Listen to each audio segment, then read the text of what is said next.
Okay, we are live in Montana, Thompson Falls, sitting next to Dan Evans on a podcast. What's up, Dan? Never thought it would happen, did you? 6 years. I know I reached out the first year because I'm like, oh, I know Dan Evans. I'll get him on the pod. And that got shut down pretty fast.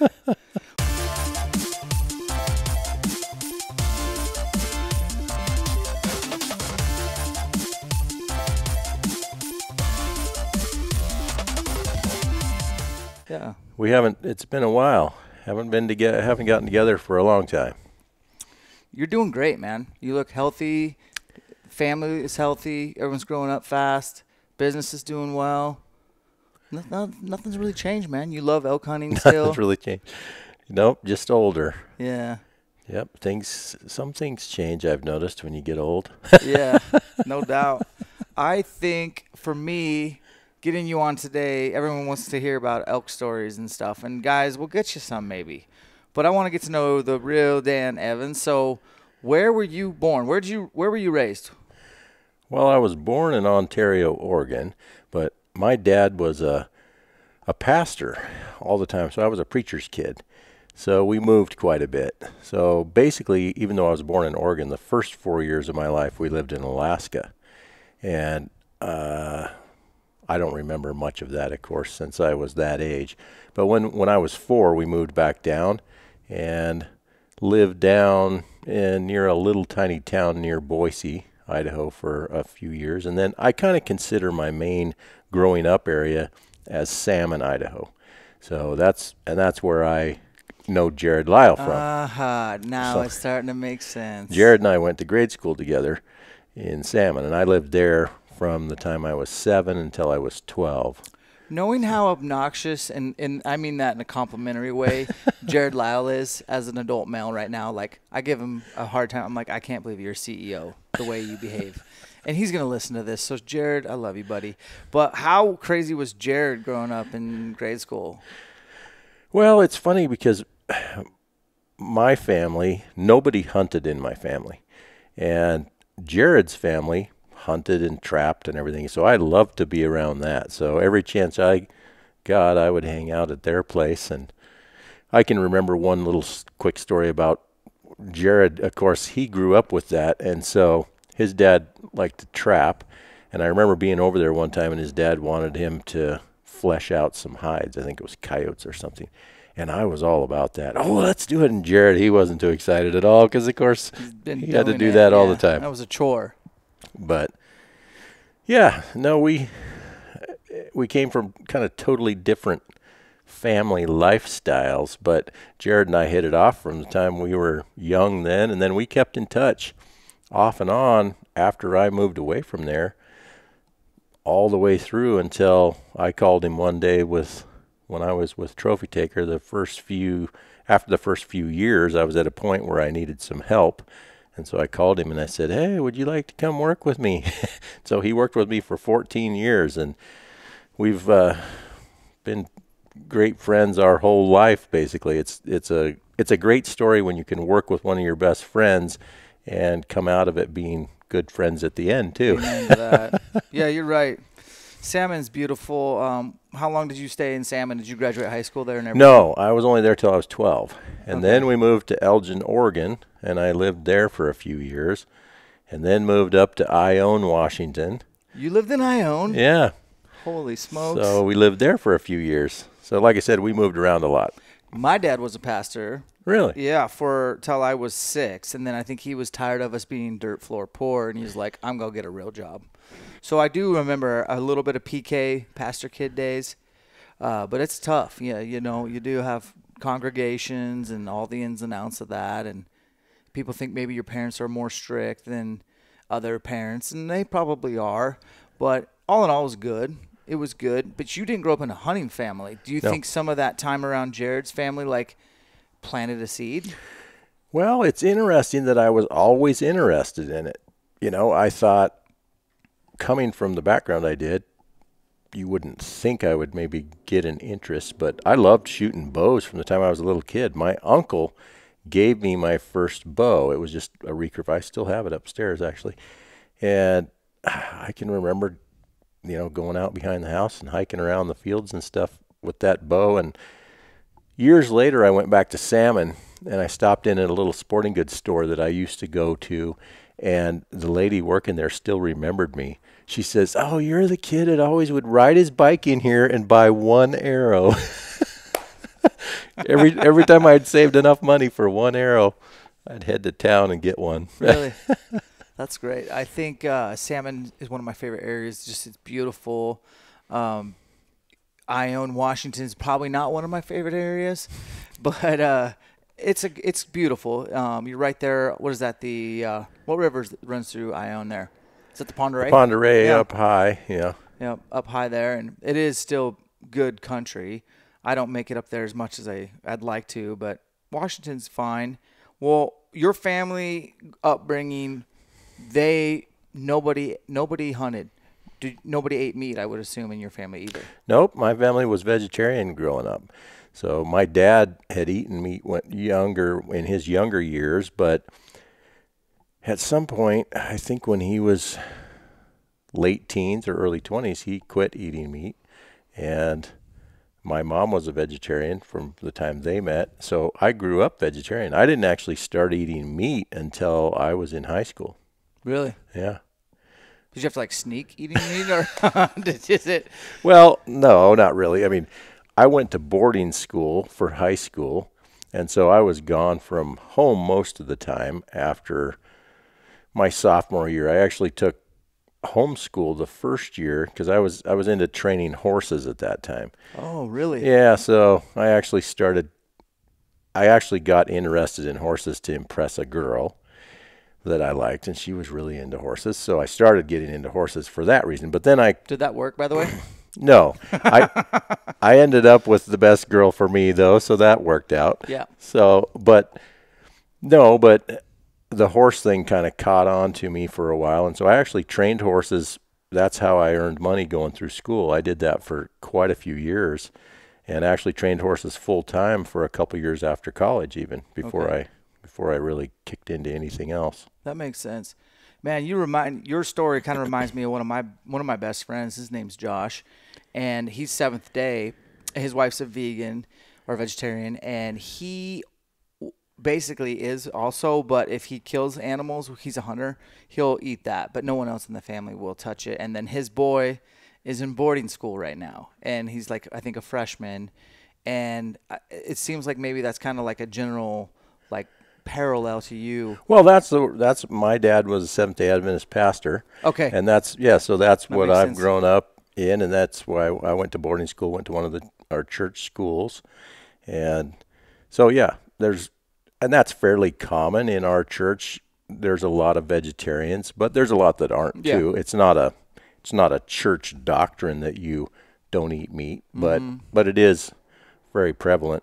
No, that makes sense. Well, when did you decide, I guess, to go after archery a little more serious? A recurve's one thing, but at some point you got hooked into archery. Well, when I lived in Elgin, Oregon from the time I was 12 until I was 15. Mm-hmm. And my neighbor was kind of a backyard archery dealer.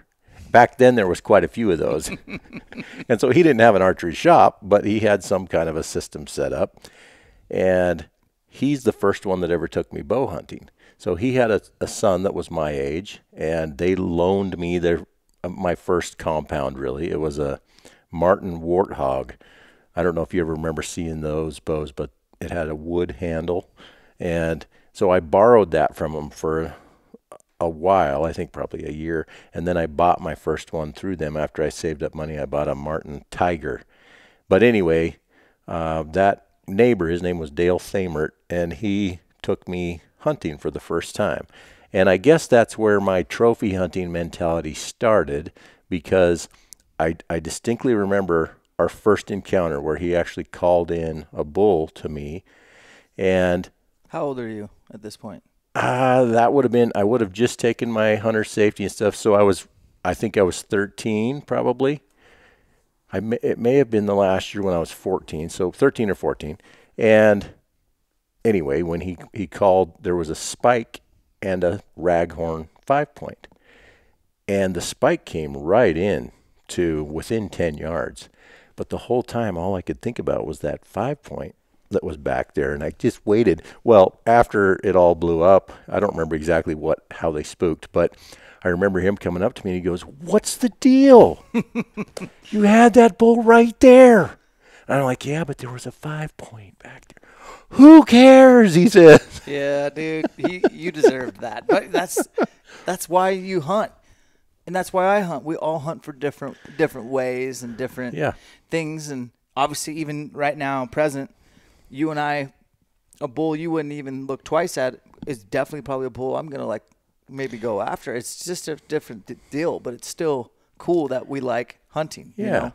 No, we all got to hunt for our own reasons. I don't think everybody, it never should be that we all fit in the same mold. It's whatever you're after, and I've hunted for the most part all these years the way I like to hunt and the way I feel like I would hunt, whether anybody knew about it or not. Yeah. And that's worked well for me.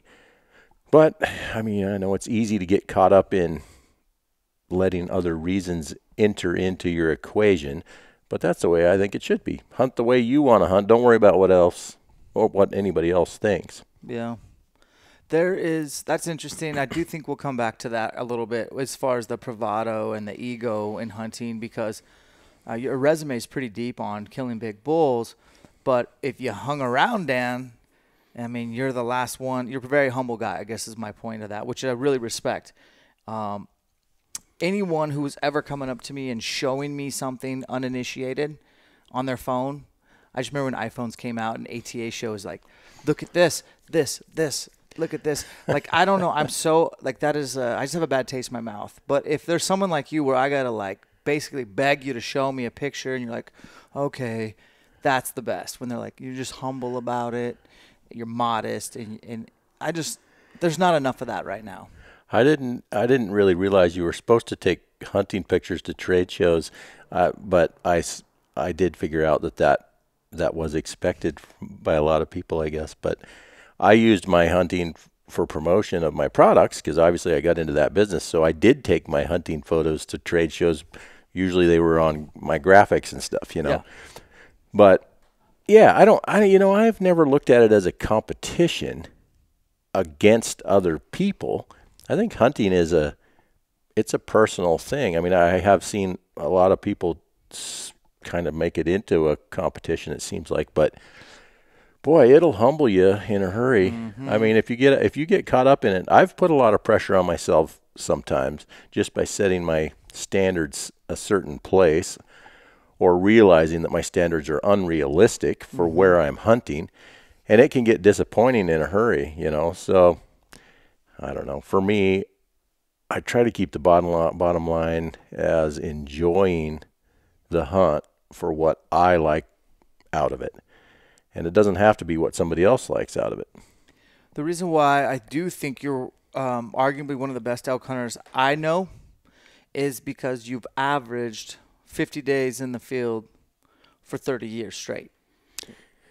Yeah, it's been a lot of days, and that's what people don't see, of course. I don't feel like I have a set of skills that are way better than everybody else. I feel like I've had a set of circumstances and combined with skills that has worked out well. I feel like there's a lot of people out there that if they had had the same opportunities I've had, well, they'd have a trophy room that looked probably better than mine, So I've been very blessed to be able to spend a lot of time and a lot of money over the years. I mean, hunting, the first 10 years or so that I hunted, I didn't have hardly any extra money, but I spent a lot of time. And the last 20 years or so, I've had more money I could spend, and I've still spent the time. So that's a big combination. But as you've seen too, you meet a lot of people, because there's a lot of people that have big dreams from especially elk hunting. But I've seen a lot of times over the years where there's good hunters and they get a lot of opportunities, but they don't put the effort in to learn to shoot well enough to capitalize on them. And then there's guys that are great shots. They put a lot of time into shooting, but they don't know how to hunt. They don't get opportunities because they don't have a good shot. They don't have a good, plan and system. Well, if you can put both of those together and be a fairly good shot and know your equipment, and then if you can learn the hunting end of it. I didn't have anybody teaching me, so I had to spend a lot of time. But you can also do it other ways. You can pay to go with somebody that knows what they're doing. You can go hunt with a good outfitter, and that's going to shortcut your learning curve for sure. I never really did that, so I had to put that much time in. Yeah, and that's kind of what you and I have always kind of had this bond, is that I knew you right in the middle of my elk hunting learning curve is when I first met you. And I was hunting country that you no longer had hunted. You had graduated, as I call it. Graduated. You just got smart. But I was hunting, that thick, nasty, steep, deep North Idaho country, and I was always picking your brain. Always. If you don't remember, I can remind. Yeah. I'm always hounding you for, I wouldn't say like, hey, where should I go? But like, how should I hunt these elk? Yeah. I need tactics. And you were always super encouraging and motivating to me. Just if I talk to you, just put that spark, that fire to keep after it, not give up. And I was like you.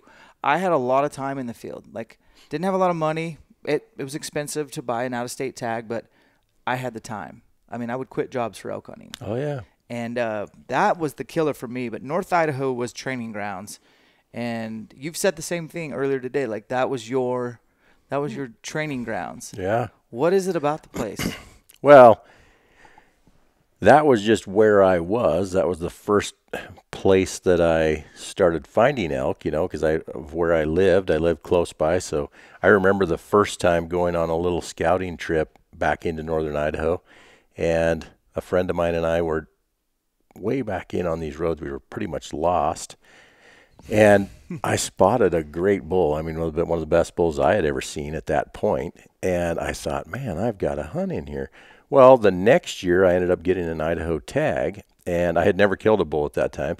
So this was 1992, and I went to find that same place, which of course this was way pre-GPS days and stuff. So I went to find that same place, and I went to go up the road that we had gotten in there, and it was gated because it went through some timber company land, I guess. And so I spent a bunch of time trying to figure out how to get in there, and I ended up having to backpack back in to get to the area where I'd seen that bull. Long story short, I did end up killing a bull that year at about 5 or 6 steps in the alder brush. And when I walked up to that bull, I do remember, though, getting terribly rattled on that first bull. I still remember coming to full draw. Of course, I was shooting fingers with a compound. And when I came to full draw, I suddenly realized that I was anchored up here by my eye like a traditional shooter, which is not the way I was normally. Uh-oh. Normally I would anchor, but I realized it before I shot. At that distance, it may have worked anyway, but I still remember thinking, wow, this is really rattling me, And then when I walked up to the bull after I killed him, I was by myself, and I remember thinking, man, this is what I like to do. Yep. So he was a little over 300-inch 6-point, really nice bull, and I was hooked. So right it then. begins. So it began, yep. Yeah, you did catch some of that North Idaho heyday, hunted it for 10 years. 10 years, yeah. When, along those 10 years, and I'm staring at your best Idaho bull right now, North Idaho bull, and yep. He's a dandy. When did you figure out how to make an archery rest? Well, I designed the first rest basically because I had problems with other rests on the market. So I took engineering in school, in college, but I took civil engineering. Didn't have a lot to do with product design, but I was always interested in design, and I had a couple of arrow rests break on me at inopportune times, not hunting, but actually just shooting. And I started looking at some of the rests that I had been using, and I thought, man, they're using awful small screws to hold important components together and things. And then I started playing with fall away type rests. Now, I can't take credit for the fall-away design because there had been fall-away rests before, but nobody had ever built a good one. So there weren't any on the market currently when I started working on my first design. Anyway, and I had seen there was a couple other people. Glenn Barry, he was shooting a fall-away rest. I think he was the first one I ever saw it on somebody's bow. And he was just taking a Golden Key TM Hunter rest and reversing the spring so that it would pull up, you know, connected to the cable on the bow. So I thought, well, that's an interesting concept. So I started modifying rests and shooting. But then I was thinking the same thing, the durability issues. So that's when I actually just sat down. I had just gotten married. Karen and I got married in the spring of '97. And we bought a little house over by DeBorgia, Montana, just over the pass over here. And I started just drawing arrow rest ideas because I wanted to make a better. At first, I was going to just make a kit to modify an existing rest on the market. Yep. But then I got to thinking, well, why would I do that? Just make a kit for that rest. Let's just see if I can just make a whole rest. So anyway, long story short, I got it designed up, drawn up the way I thought it would work that winter, and I approached a machine shop and made a first prototype. If I remember right, I think I spent $700 or $800 to make this prototype, and it didn't work. Oh no! But that's fine. It gave me an idea of what I was doing, and it wasn't long till I did have it where it worked. And Karen and I scraped together all the money we could, and we made 200 arrow rests. You gambled. We did. You bet on yourself. Yeah, I want to say it cost us about $6,000, I think. And anyway, make a long story short, it took me most of 2 years to give away and sell those first 200 arrow rests. But it started to catch on. You know, I was shooting 3D quite a bit, and Karen was too, and we were doing well and traveling to a lot of shoots. And so we would show up and do well and get to know people, and people would notice this on my bow. And so I'd start talking to them. They'd be like, oh, well, man, you know, maybe we would try that or whatever. So I did give away the biggest percentage of those first 200, but in 2000 was the first year that it was my full-time business. Wow. So what was your side hustle? I mean, obviously the rest was your side hustle, but what were you doing for real work to bring in income? Well, after school, I actually worked for a little while at the Outdoor Sportsman. Josh Jones' dad, Mark Jones, owned that in Spokane, and I worked there for a little while in between things. And then when Karen and I got married and moved over to DeBorgia, we actually both were working a little bit for a phone company. And she was more than I was. And then her parents actually helped us be able to buy our first little house. Yeah. And it needed some serious work. And so then I ended up fixing up the house as kind of the project for the next little while. And that's when I designed the rest. Mm-hmm. So I didn't really have another full-time job in between. And then when we sold the first rests, I started getting big ideas, and I thought, well, maybe I can make something go on this, you know. And then so 2000 was the first year that it actually was a full-time, where I actually made an income off of it. And then the business tripled year over year for the next 3 years in a row. And 2002 is when I hired Jared. You called Jared. Yeah. And so J-Dog, I need you. And you know what? Jared is really good at business. I blown away at how smart he is. Oh yeah. When it comes to business, that was a good hire. Yeah, he's a sharp well, guy. he already knew some things on the business end, and then he and I learned some things together as we went through it for the year, over the 14 years for sure. So it was quite the 14-year run. Yeah, 14 years. And then in 2016, I decided to finally take an offer from an investment group that there had been several of them knocking on the door. There was a lot of that going on in the archery industry at that time. So I finally decided to sell, and it worked out well for Jared too, because at the same time he got the offer to go to Huntin' Fool. Mm-hmm. And so it worked out well without me needing to, you know, I didn't want to leave him high and dry either, so it worked out great to have that timing Yes. when his job came, and then I think that's worked out well for him. Oh, too. yeah, he's killing it. He's got an awesome team. So in 14 years of running a rest company, you'd mentioned earlier today, you were like, you know, just kind of a knuckle dragger in the beginning, but really adapting and learning and understanding, like studying the top line, not the bottom line in the rest business. And money was coming in, and that's great. And we're doing, but man, you had a ton of overhead. You had spent a lot on marketing and R&D and Yeah. all the stuff. And that stuff's tough to learn through reading or a class in college. It is.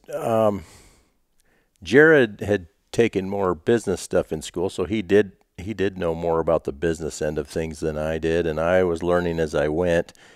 But yeah, so we learned a lot through the years. But yeah, the basic thing I learned is the bottom line is what matters much more than the top line when it comes to running a business. And if you it doesn't really matter how much money you have coming in, it's how much you have at the end. Yeah. After all the expenses. And I understand. I mean, I've experienced that. I'm not a very good business guy, but I've been self-employed for so long that I think I've gotten lucky, to be honest with you. I'm not really strategic when it comes to a business plan and all this stuff, but bottom lines are important. But in your neck of the woods, in your space, like there's a lot of stressors too. Like in the archery industry, like somebody's always suing somebody about some patent. You copied me, copied that. Did you have any confrontations? Anybody coming after you? Did you have to go after anyone when it came to that end of the business? Well, I did have some. I never have sued anybody over anything involved in the business, but I've been sued. There was a big lawsuit. There was a guy that thought that he had a patent that covered all followays, basically, which it didn't. And I kind of blew it off at the first, now knowing now the first time he got a hold of me, he said, "Hey, I've got your arrow rest on my backup bow, and it works just like the one that I have a patent applied for on." Well, this was clear back in the early days when I also had a patent applied for at the same time. And so he's like, "I just want to see if you got yours protected, whatever." And I said, "Yeah, I do." And that was it. And I'm thinking, he's got my rest on his backup bow. I mean, this guy, how serious is this guy, Well, come to find out, as it got down a few years later, he actually found an attorney that took it on some kind of a contingency plan. I don't know what the deal was, but he filed suits against at that time. Back up just a little bit. When I first introduced it, there weren't other rests on the market, other follow-away rests. Right. But I did not have a strong patent on it. And like I said, the follow-away concept had been done before, so I couldn't patent the follow-away concept, the way it worked. I just patented my design, and it was a very narrow patent. So over the first few years, when it started doing well, other companies started building their version, of course. And so by the time this guy came and filed a lawsuit, there was a lot of followaways on the market. So he didn't just sue me, he sued all these other companies. Y'all. But there's where I learned another lesson. Since all these other companies most of them had built copies of my rest. Not all of them. There was a few. QAD, I think, was one. They did their own thing. That was not a copy of my rest. But pretty much a bunch of the other ones were copies of my rest. And so I wasn't happy about that. So I did not want to join forces with all of them to fight this guy on this lawsuit. So I chose to fight it on my own, and they all joined forces, which was smart. Looking back at it, now I should have joined. Yeah. At the end of the lawsuit, I had spent $500,000 on representation, and I think they, as a group, had spent a little more than that, but it was split up 12 ways. So, oh, man. So that was a lesson I learned. That's a fun lesson. We did win. It basically got to the summary judgment stage, and they threw it out. Basically, they said that their patent was not valid. It got to the point where they ran out of money anyway. But I learned a big lesson on that it's better to join forces with somebody that you're not necessarily on the same page with sometimes to share expenses when it comes down to it. Yeah, man, that's tough. So I I've sold a couple businesses, nothing like Trophy Taker. That's your baby, dude. Was it hard to sell, or was it tell me about the emotion involved in the sell. Like, you had built this thing up from the ground. Well, it was a little different, though, in my case, because at first I was not going to sell it until it came up when we were already kind of in negotiations, and it came up to the point, and the company I worked with was actually very good to work with. I mean, they did everything they said they would do. After some of the stories I had heard in the industry, I was paranoid. Yeah, I would be. You know, but they were actually good to work with. But when we got down to the bottom line, they said, well, we'll pay this much. And I'm like, I'm not going to sell it for that much. But then they said, well, here's the deal. We're just basing things on sales, the last 3 years of sales. So you have some new products that you've just designed. I had just introduced the option site and the Quivalizer. Well, the first year that I introduced those products, I didn't make any profit on them, really. Yeah. So they're looking at the numbers, and they're saying, well, these products aren't making any money. These products are. You can keep the products that aren't making money if you want. And I said, oh, really? So you're willing to pay the same amount, and I keep the option site and the Quivalizer? And they said, yeah. I said, okay, now I'm interested.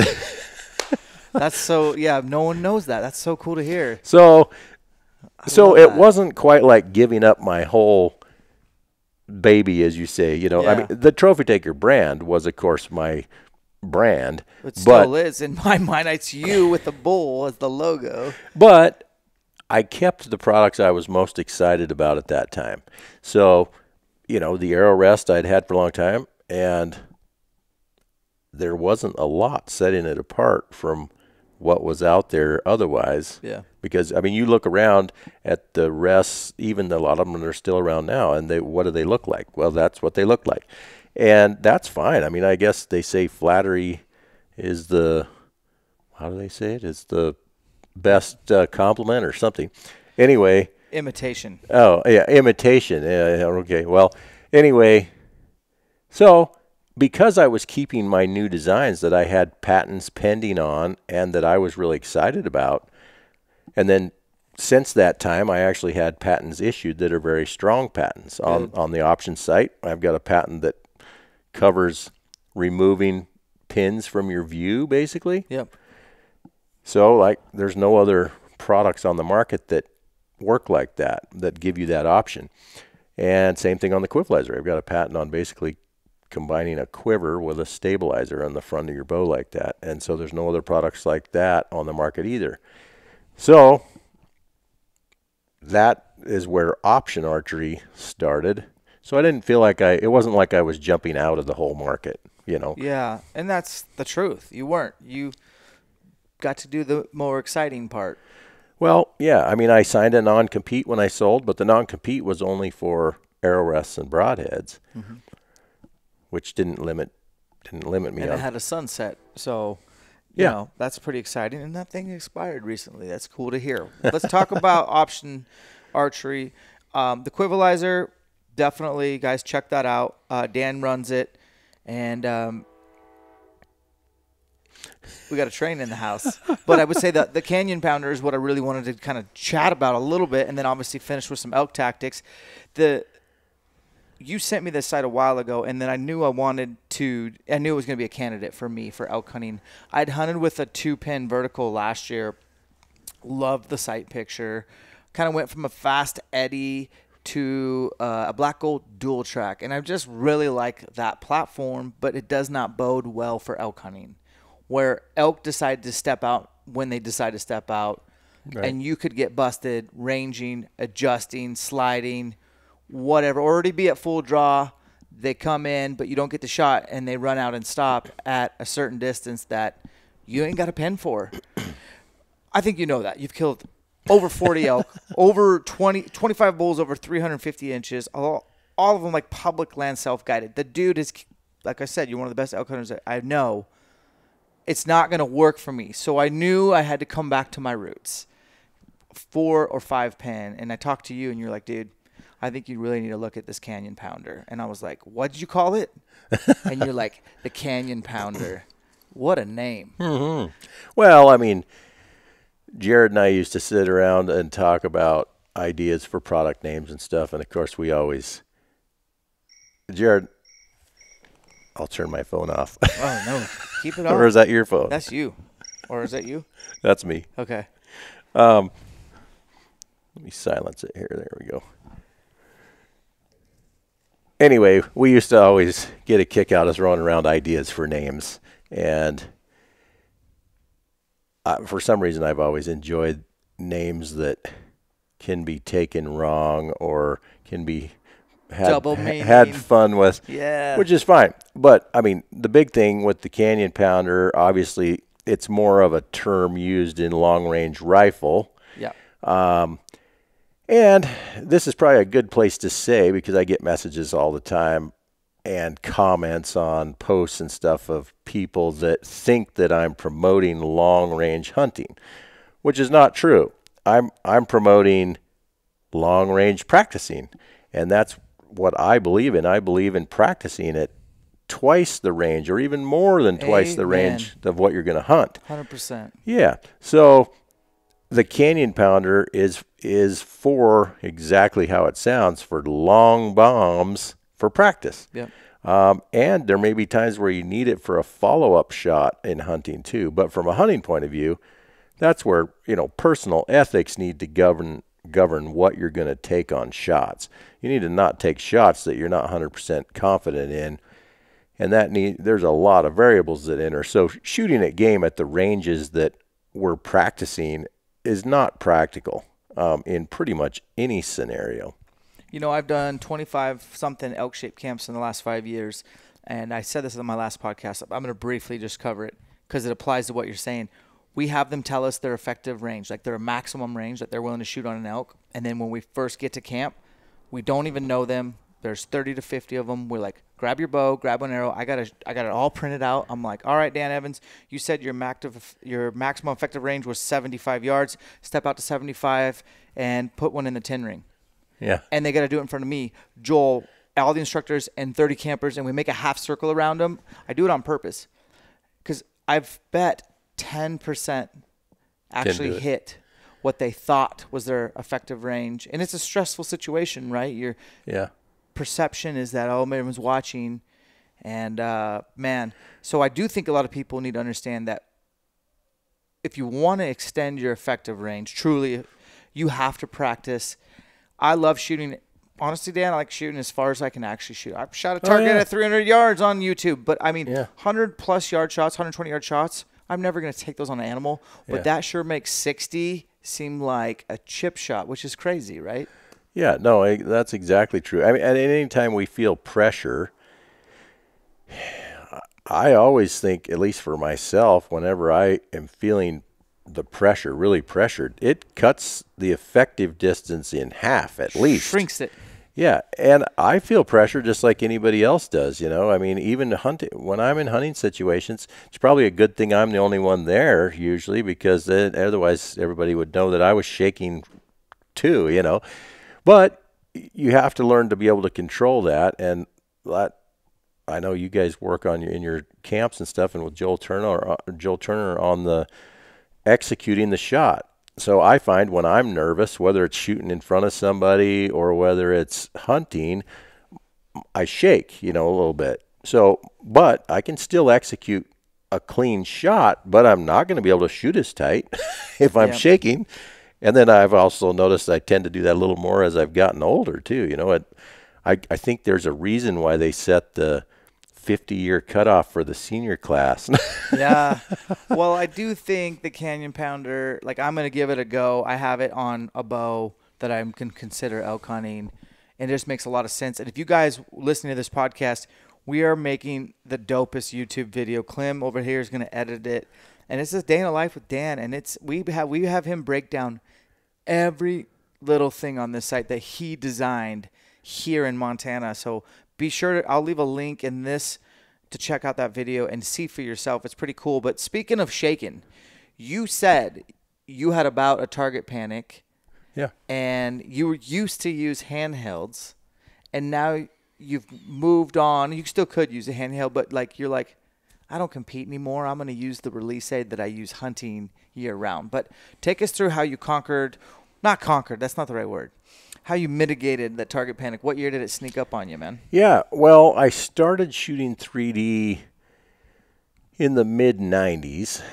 and the first year I went back to the IBO World Championships was 96, pretty sure if I remember right. Well, by 97, my target panic was starting to get the better of me enough. And for everybody that has fought with it, you know that you'll hit a point where pretty soon you realize that you're not in control anymore.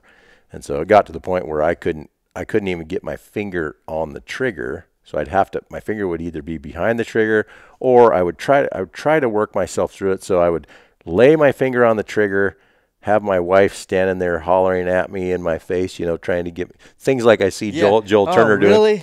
And anyway, I was really having problems, especially whenever I'd go to a shoot or whatever. And I was still doing well at the shoots, but I knew in my head it was catching up with me.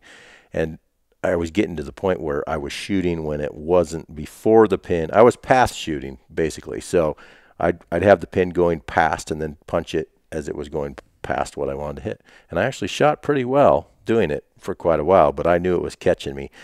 So that winter I thought, man, I've got to do something about this, or I'm not going to have any fun shooting anymore at all.